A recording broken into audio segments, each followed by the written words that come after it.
She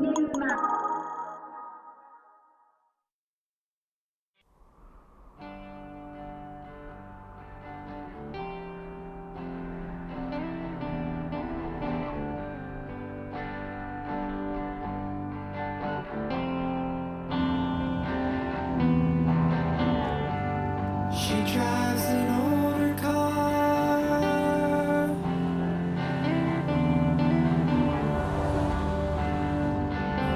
wears old dresses.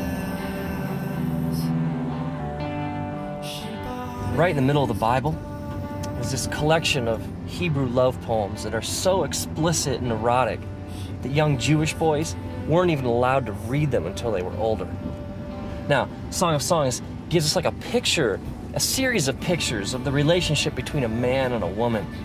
The joy, the struggle, the complexity. It's almost as if the love that this couple is exploring has a life of its own. The woman says several times, she says, do not arouse or awaken love until it so desires. It's almost as if she says, you know, whatever this is, it's so good, it's so beautiful, and we can't do anything to mess this up.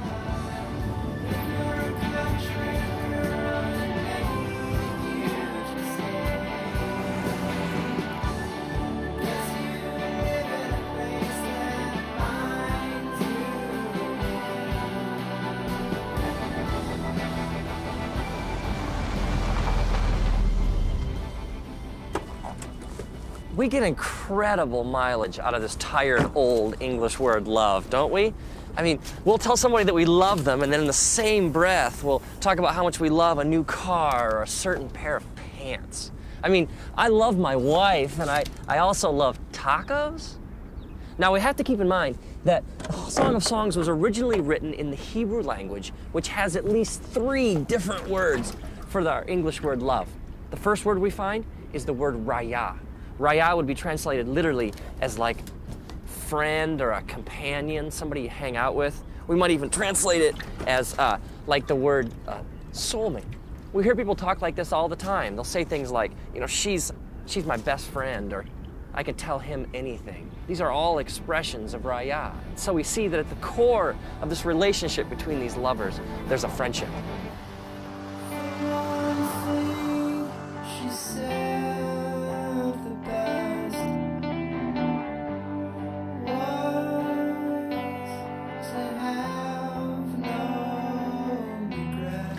Another Hebrew word we find for love is ahava. Ahava is deep affection. It's that sense of desiring to be with someone so much that your heart aches. Ahava is when your mind and your heart are bent towards your lover with such passion and intensity that you can think of little else. Now, my wife and I, we were friends for 4 years. 4 years of raya before anything more happened. And I was living in Los Angeles, and one weekend she came out to visit, so we went out for the first time. And there was a sense of anticipation in the air, this question we both had, you know, is there any ahava to go with our raya? I remember sitting there at this restaurant in Santa Monica, a couple blocks in from the ocean. I remember this feeling came over me, that I'd rather be here with her at this moment than anywhere else in the universe.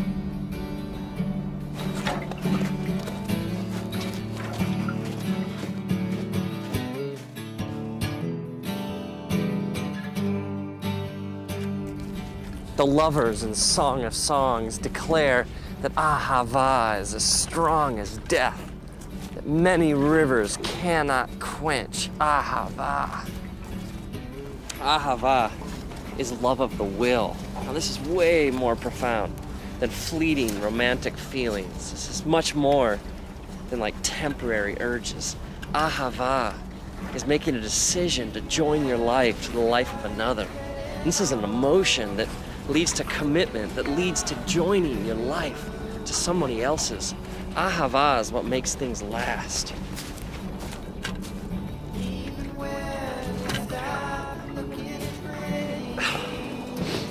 Maybe this would help. Let's think of these loves these dimensions to a relationship as flames. Okay, first we had our raya flame. That's like the friendship, the soulmate aspect of a relationship. And then you have your ahava flame, which is the flame of commitment and making a decision to join your life to another. But there's a third Hebrew word for love that we find in Song of Songs. It's the word dode. Dode is translated in English literally as to carouse, to rock, or to fondle. I think you get the idea behind this flame. This word is used elsewhere in scriptures, like in the book of Proverbs. It says, "Let us drink deep of dode till morning." And the woman even says in Song of Songs, "Let him kiss me with the kisses of his mouth, for your dode is more delightful than wine." Dode is the physical, sexual element to a relationship. This is where we get the Greek word eros, which is translated literally as like erotic in the English language. So we have our raya flame, we have our ahava flame, and we have our dode flame.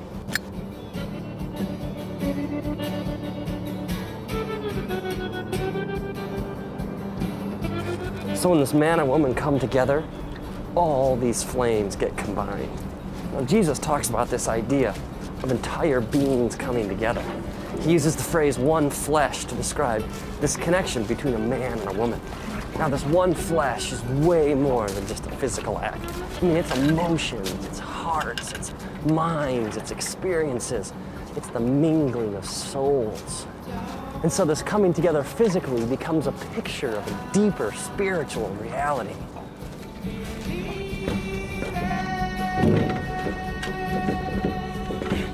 So Jesus teaches us that sex is ultimately a spiritual act. And that something so beautiful, something so powerful was meant to endure forever.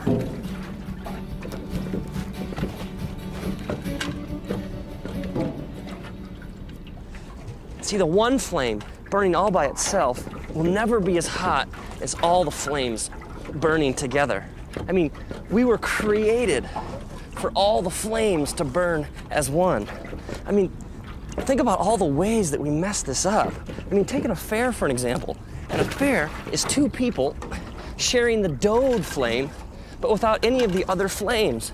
Without the raya or the ahava. I mean, there's no friendship, there's no commitment, there's no loyalty, no sacrifice. And I mean, there's dode, but there's no raya or ahava.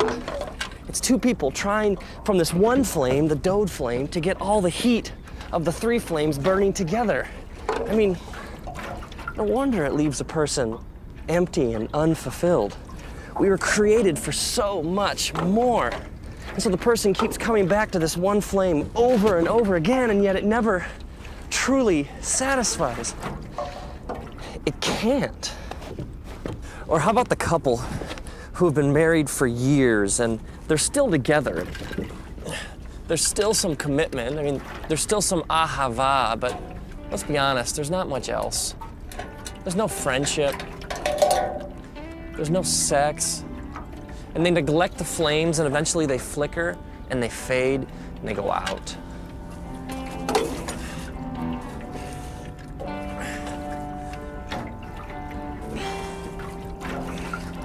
When you separate the flames, it can never really satisfy. It's like you're living outside how God wired you to live. I mean, maybe our culture has no clue what true sexuality really looks like. Maybe the world around us, when it comes to sex, just doesn't get it. I mean, true sexuality is vast and mysterious. I mean, it's big, it involves all of you. I mean, you have a body, but you also have a soul and a spirit. Sex is the mingling of souls. It's a man and a woman coming together and giving all of themselves to each other. And now, may you honor the way that God created you. May you have a profound sense of respect for the fact that you are a deeply spiritual and mysterious being, and that sex is ultimately a profoundly spiritual thing. May you enjoy what God created to last a lifetime. And may you discover the big flame.